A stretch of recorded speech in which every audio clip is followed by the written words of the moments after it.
Hello and welcome to a special presentation from In the Money Media, First Racing and Santa Anita Park. Special show for California Crown Day, the inaugural California Crown Day. We have an all-star team here while people are filtering into the screen. Just want to give some of the high points of stuff happening this weekend. We have a lot of special wagers going on.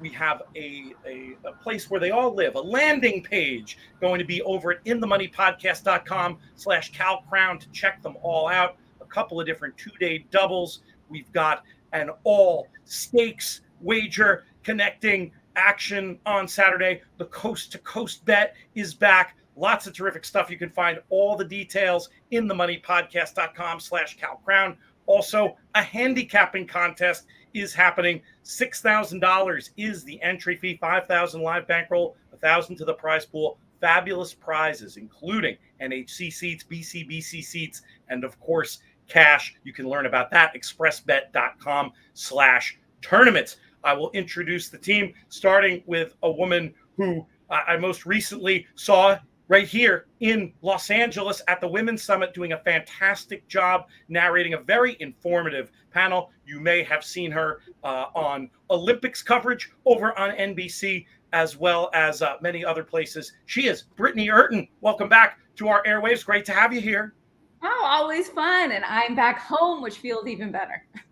Always a good thing. A man who's very far from home will bring in next. He comes to us from his native United Kingdom. You saw him at the Olympics as well, and you hear him on his own Nick Daily podcast, as well as seeing him all the time on NBC, as you can for all of today's guests. Nick Luck with the beautiful St. Gabriel's in the background. How are things? Set designer did a good job, didn't he, Pete? Good to be with you. The green screen is in full effect. Not quite as scenic of a background, but always anticipated when they make their visits several times a year on the In the Money airwaves. Incredible team you see on the NBC horse racing coverage. Legendary horse player, and the man I'd want, if you gave me one jockey I saw in my time in the game with the money down, the one I'd pick to ride that horse who needs to win. The Hall of Famer, Jerry Bailey and Randy Moss. Good to see you guys. AKA Bert and Ernie. We've got into a little hot water here. Hopefully we'll be sprung from our cell in time for the race tomorrow. If you need a character witness, look for somebody else. Thank you. Let's get into these stakes races for the California Crown. 3 California Crown branded races. For those that don't know, this inaugural California Crown, these races have been around a long time, and they've got major Breeders' Cup implications in their history. The purses have been boosted. There's been an event built around them, and I'm very excited to see how it all plays out, starting with race number 7, 3:30 local time, 6:30 Crown. John Henry going a mile and a quarter on this Santa Anita, of course. And there's a horse I want to start talking about is one who I feel like there's a gap in his resume, and Gold Phoenix has won just about everything you can win in terms of California turf races. He hasn't won this race. He does have some excuses from the past couple of runnings. Is Gold Phoenix going for is Gold Phoenix's white whale of this race the main storyline here? What interests you the most about this John Henry turf? Speaking with us. Oh, you're on mute, my friend. You pulled the page from Jonathan Kinchin's book, and you got yourself stuck on mute. No, I have terrible service right now, so I had no idea if you were talking to me. You were every few words, but I heard gold and I heard Phoenix, so I'm just going to start. No, Gold Phoenix is such a cool horse, right? I mean, he showed his own in the Breeders' Cup Turf last year, finishing 4th. The whole team surrounding him, they call him Gold F Phoenix. I'm not going to put a word in there, but you'll see lots of those hats. But gosh, is he consistent and still doing it at his age, which I think is great. We know he loves the distance. That's not even a question mark. For me, you're not really going to get a great price on him. I'm kind of interested in a horse that's up and coming, but maybe I'll save that for the conversation later. But it's a rematch of the Del Mar handicap, is it not? But now we're just coming down the hill. Yeah, it'll be very interesting to see how it plays out. I'll come back to you. We'll hold your feet to the fire before too long, but let's send it to Jerry Bailey and ask him who his idea of the winner is and what storylines you're looking forward to seeing play out in this John Henry Turf. So I was speaking with Randy last night, and I could pick 6 horses in here and shake them up and throw them out, and I think they would all have a chance. The morning line probably reflects the 3 favorites, which come out of the Del Mar handicap. It's Balmacroft, Gold Phoenix, and Dicey Mochara. Of the 3, we know that turf racing is about trips. Who gets the best trip? Balmacroft, I love a lot, but he goes from 1 post in a 6-horse field down Del Mar to the 11 post in an 11-horse field here. So there's a lot more bodies to get through for him. And he starts from an outside post, and it's not even going to be close to the same trip he had down there. Although the pace will be faster, the traffic is going to be, I think, insurmountable for him. And Dicey Mochara, he will not get as good of a trip. And I think Gold Phoenix has his number. They've met 8 times. Gold Phoenix has beaten him 5. And the other time, Gold Phoenix had so much trouble, he probably should have beat him. So I'm going to go with Gold Phoenix because he probably gets the best trip because he can make his own luck. He's more dimensional than the other 2 horses, and I give him a slight advantage because of that. Gary mentioned the challenges facing Balnikov here, Randy. He is also eligible for the bonus, having won the dinner party at Pimlico on that undercard as part of this first Grand 3 initiative. Curious to see how you separate these D'Amato runners, or if you want to bring somebody else into this. I kind of separate them the same way that Jerry separated them. I mean, look, there's more at stake in this race because of the bonus for Balnikov than there is for the other horses in the field. But he is so pace and trip dependent, like a lot of those deep closers are, and he is a deep closer. He's won 1 out of his last 11 starts.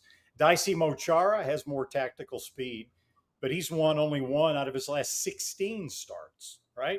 By comparison, Gold Phoenix has won 5 out of his last 11. He's batting nearly 50% over his last dozen starts or so. He seems to be the kind of horse that's got a few more gears, that sort of hits the holes a little bit easier when he needs to. And that's often the kind of horses that win these turf races. There's no, real strong out-of-towner to ship in. So I think it's all going to come down to the same horses that have been running against each other. And I think Gold Phoenix has shown that he's the best of that bunch, generally. I will say, if there's a bit of a long shot that I like in here, I mentioned there's 6 horses that you could throw a rope around and any one of them could win. It's Devon Propos. It seems like he's on the upswing. We were talking to Phil D'Amato this morning. He's won 2 out of his 3 races here. I like him. Doesn't have to improve a lot to win. And he's tactical. He won't be too far off the pace. I kind of like him. Nice French pronunciation from Jerry Bailey there. We'll bring in another French speaker, proper French speaker, to give his thoughts on this race. And I want you to look at this one, Nick Luck, through the lens of the Breeders' Cup Turf a little bit. Gold Phoenix not disgraced in last year's Breeders' Cup Turf. Who do you like in this race? And do you think any of these could prove a threat to the European invaders we're going to see in Southern California in a few weeks' time? Well, we normally, especially in the last 4 or 5 years, work on the basis that these European turf horses are going to be significantly better.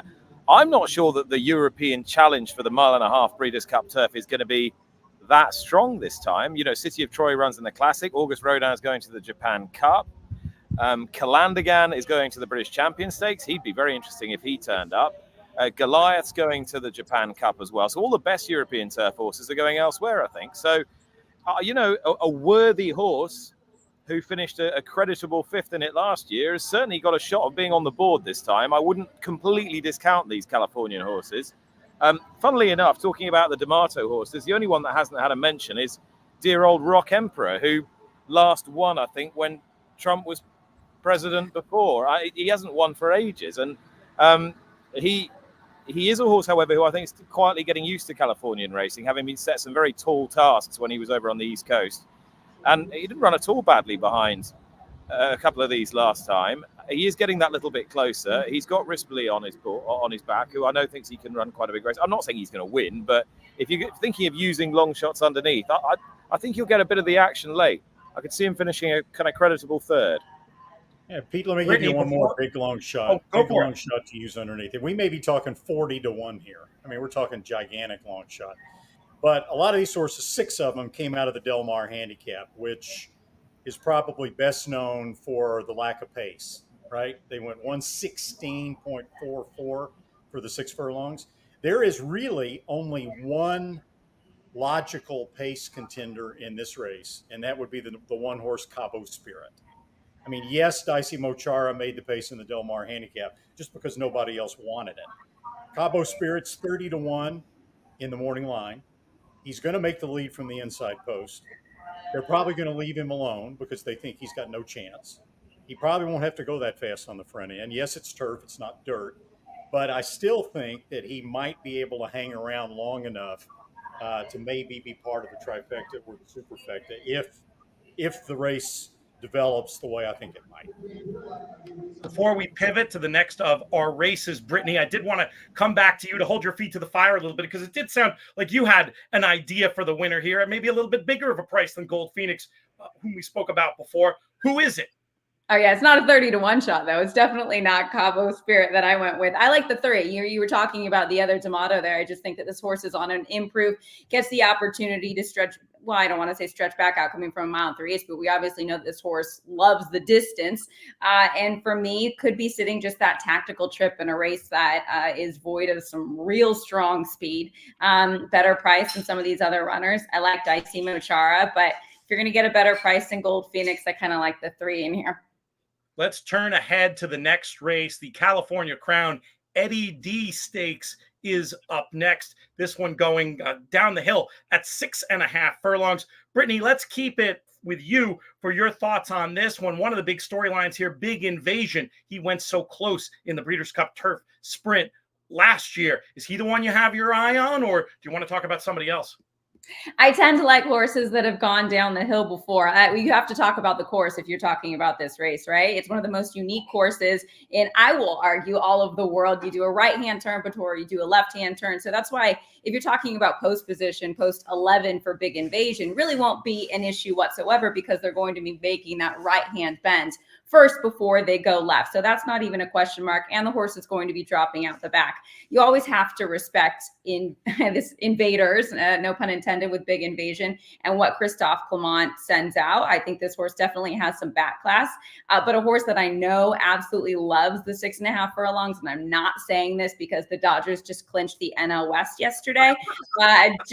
Johnny Padres. I really like Johnny Padres getting back to 6.5 furlongs after a couple of runner-up finishes at Del Mar.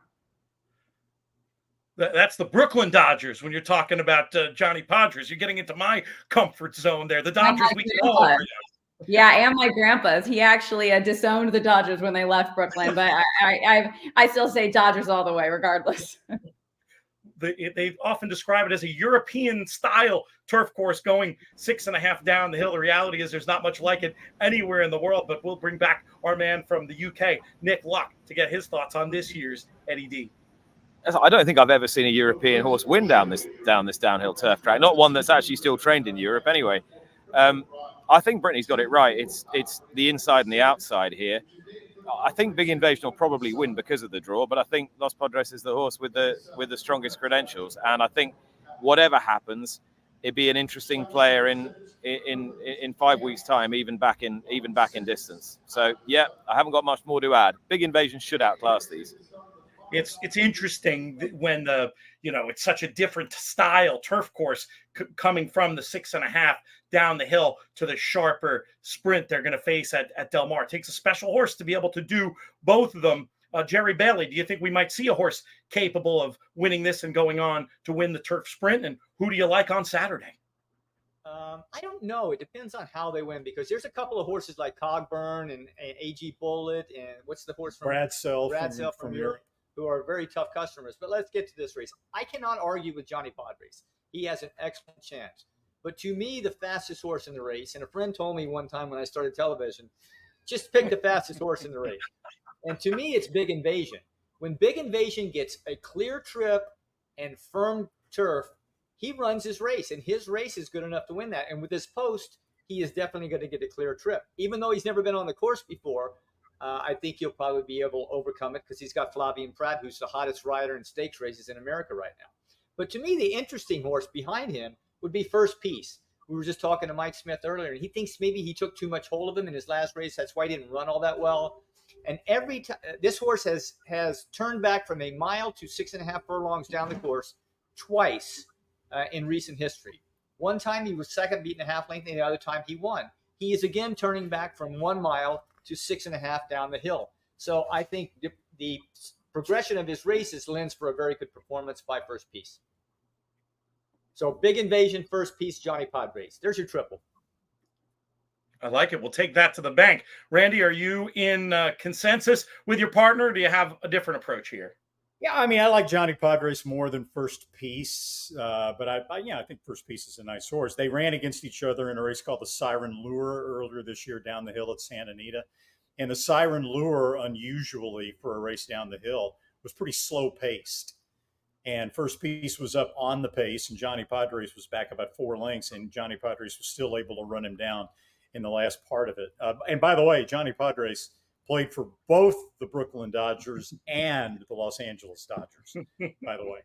And he was also a teammate of Pee Wee Reese, who won this race, I think, 3 years ago. So there's a little bit of Johnny Padres Dodger love here going on. You got some more fun facts about Johnny Padres. Oh, I got a lot of facts about Padres. Oh, yeah. It's a whole other podcast. I'm not as much of a Dodgers fan as Britney is, but it's the guy that threw a shutout against the New York Yankees in Game 7 of the 1955 World Series. That's huge, huge, why I always right? think of him as a Brooklyn Dodger. That and all the Stratomatic I played with those mid-50s Brooklyn Dodgers. But now we're really down a rabbit hole. We've done 2 races. We've got 2 more to talk about. Just want to take a minute and talk to folks. We talked about the first Grand 3 bonus that Balnikov is going for. There's still 5 players alive, horse players, to win $5 million in the first Grand 3 fan pick'em contest. But still very much up for grabs is the opportunity to win $100,000 in the very same contest. Go to first.com/contest to check out all that information. And while I'm giving you messages, I'm going to go ahead and tell you, do me a favor, go ahead and subscribe to the In the Money Media YouTube channel so you won't miss any of our great exclusive YouTube content like this. We're going to have a lot more coming up when it comes to this year's Breeders' Cup and also throughout this Santa Anita Fall Meet. Race number 9 is the race that gives the day its name, the Grade 1 California Crown, presented by Sir Davis American Whiskey. And we'll keep it with Randy for his thoughts on this one. Has a little bit of a Baffert team scrimmage look. Is it going to be one of those? If so, which one? Well, National Treasure is going to be awfully tough to beat given the pace scenario in here.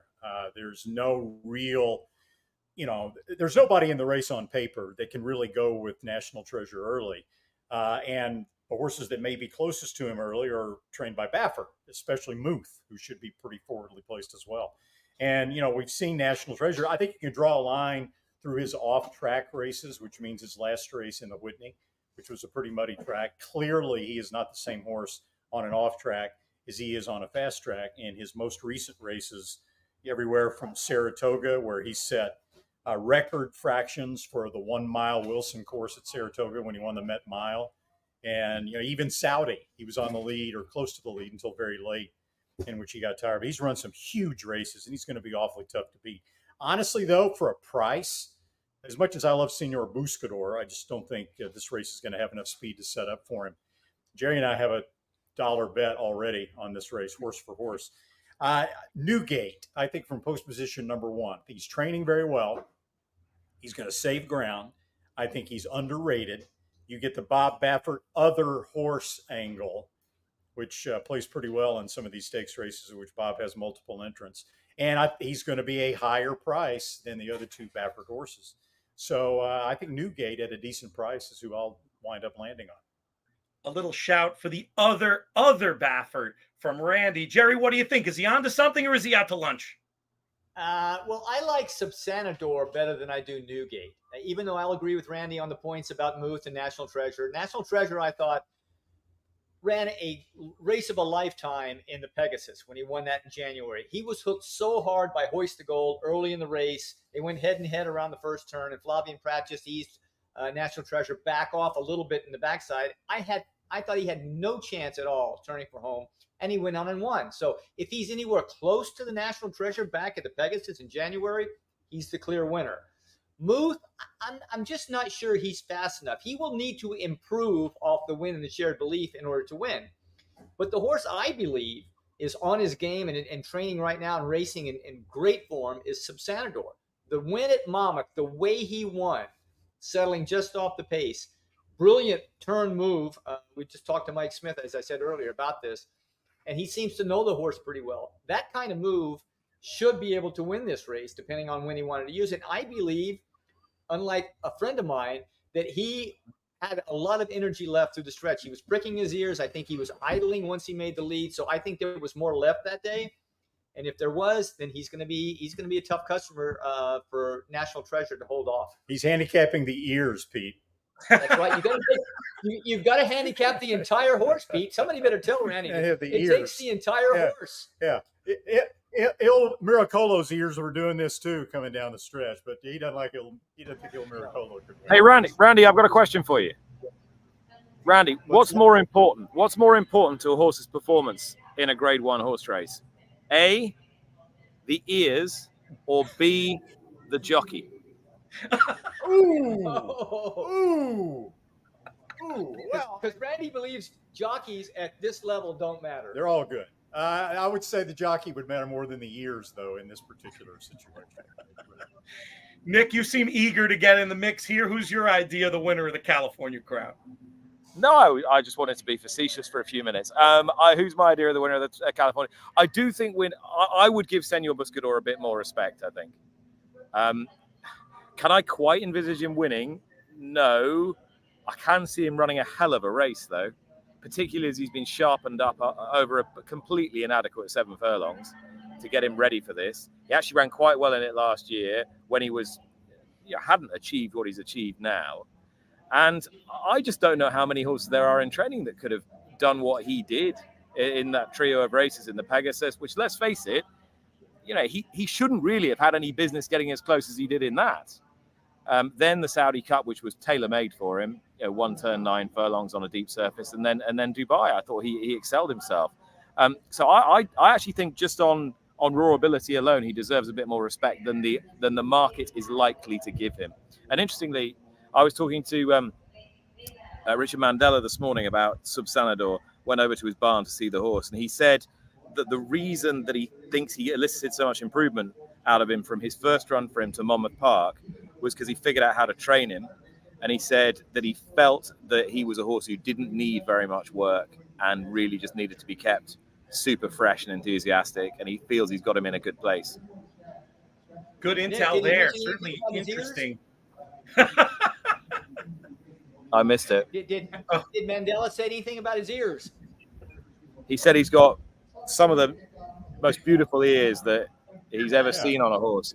He in fact compared him to the great South American ears of Sandpit and Siphon and all the wonderful horses that he trained back in the 90s. And of course, there was a link to this California Crown event, and it's celebrity, glitzy, glamorous, coat of paint over this day, because the first one of Mandela's 4 wins in this race came for the great Burt Bacharach, of course, back in whenever it was, mid-90s. Soul of the Matter. Soul of the Matter. Oh yeah, we know that horse. We remember him. Great. That'll make air tomorrow. That fun fact. I love it. Some good stuff there, Nick. Yeah. Brittany, let's bring you back in. Curious to get your take on this California Crown. I've got nothing to add. They know exactly what they're talking about. No, I actually like Muth. It might be a tall task for the 3-year-old. He's only run twice since March. We know that, but we know he has a talent too. And I think that Bob could have gone a lot of different directions. He said he was very close to running him in the Pacific Classic. And obviously that $1 million Grade 1 event, much tougher than the Shared Belief, but he's only going to get better off of that race. And I think he can be close enough to National Treasure. Hopefully close enough to National Treasure underneath underneath Juan Hernandez.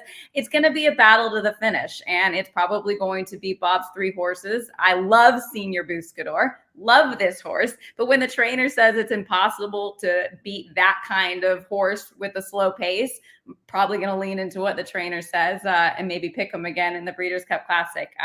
But for me, I'm kind of leaning Muth. Love that idea about tabbing him, assuming he does any running at all, Senor Buscador, as one to run up at least underneath in the Breeders' Cup Classic. He does kind of give me some of those Gunnevera type vibes, overpriced, running late, gets a piece, who knows, maybe more. And I like your point about Muth too, Brittany. I do think the case is you build off the type of figures he was running back in the spring. You say the shared belief, he was shaking the rust off. He clearly wasn't fully fit, or he probably would have gone for the more ambitious spot. I can tell you a story there. Be interesting to see what the market does in this California Crown.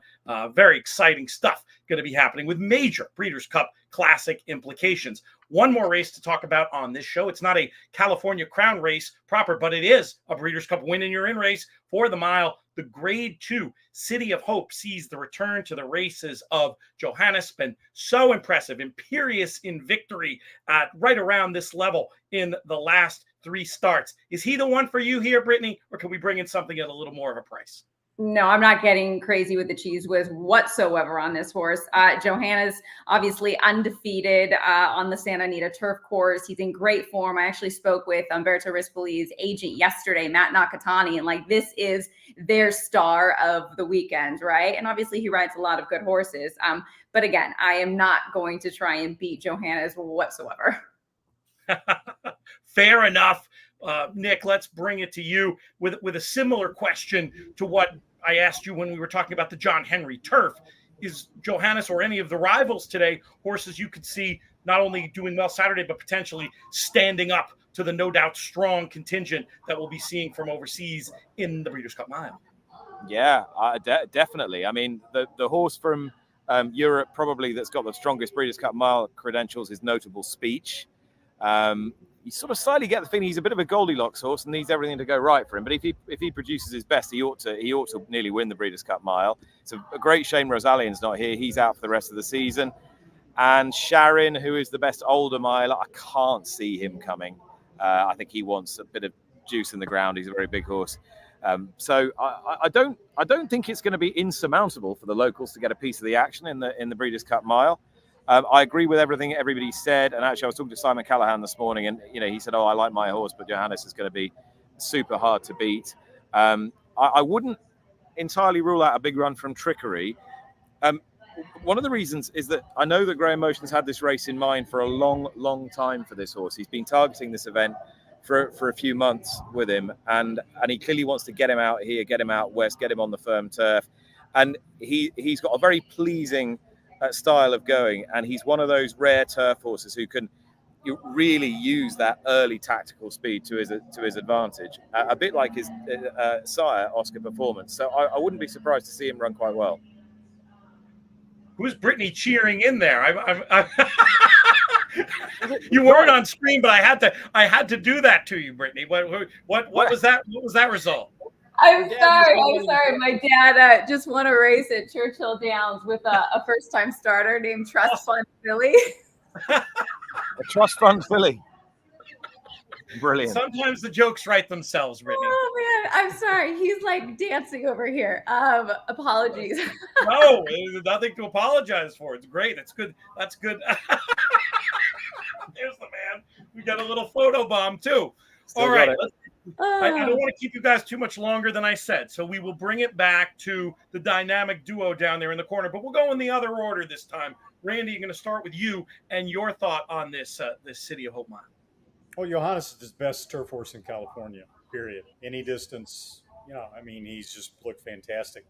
The interesting thing about this race to me is that in general, and this also applies to the down the hill sprint with Big Invasion, in general, I think what we found, especially when you get to the Breeders' Cup, East Coast turf horses tend to be superior to West Coast turf horses. Sorry, Brittany, and those Californians. So in that regard, I think Trickery is going to be pretty interesting to see how he stacks up, even though he's a 3-year-old, how he stacks up against Johannes. And also, if you watch Trickery's last race in the Secretariat of Colonial, you pay particularly close attention to his ears. Good. Oh my Go ahead. goodness. That's Pick your- it up, Jerry. What I was noticing about Trickery is the way he finished the last eighth of a mile at Colonial Downs. It was pretty impressive. Look, he's going to have to be even better than that to beat Johannes. I mean, the only grass race that Johannes ever lost was on the Churchill Downs turf course, and almost every trainer in America that's run a horse over it will tell you it was terrible. And as a matter of fact, they're not even running on the turf course this fall there. They're trying to redo it, I suppose.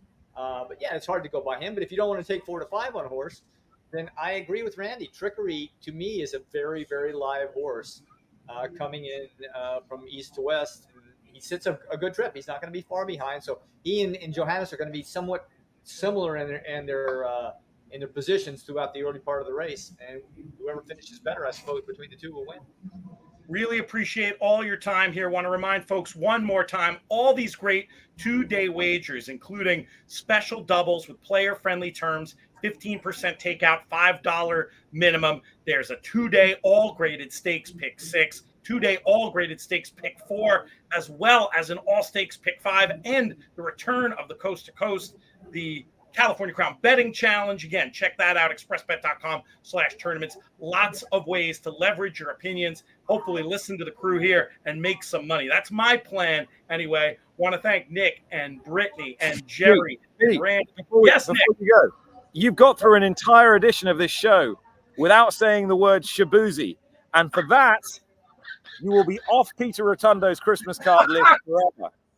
Shabuzi is definitely going to be one of the high points. Song of the summer. We're gonna be there. Musical acts between the races. This is going to be a big and super fun party. I figure the tickets are sold at this point, so I didn't go in the Shabuzi direction. But I appreciate the reminder to tell people who are still able to come out and join us that they should. It's going to be an absolutely wonderful day. This show's been a production of In the Money Media and Santa Anita and First Racing. Want to thank Peter Rotundo Jr. Want to thank Lauren Alexander for her help as well, putting this show together. Have a great California Crown Day. Check it all out on NBC. Make sure you don't miss a minute of that coverage. Actually, you know what? We should put one last plug in for the NBC coverage. Raise your hand if you know when and where you guys are on. We're on CNBC from 3 to 5 Pacific time? Yes. Oh, by the way, Shabuzi's got a new song. He was voted Best New Country Artist of the Year. He's got a new song, Ears to You. And on that note, may you win all your photos.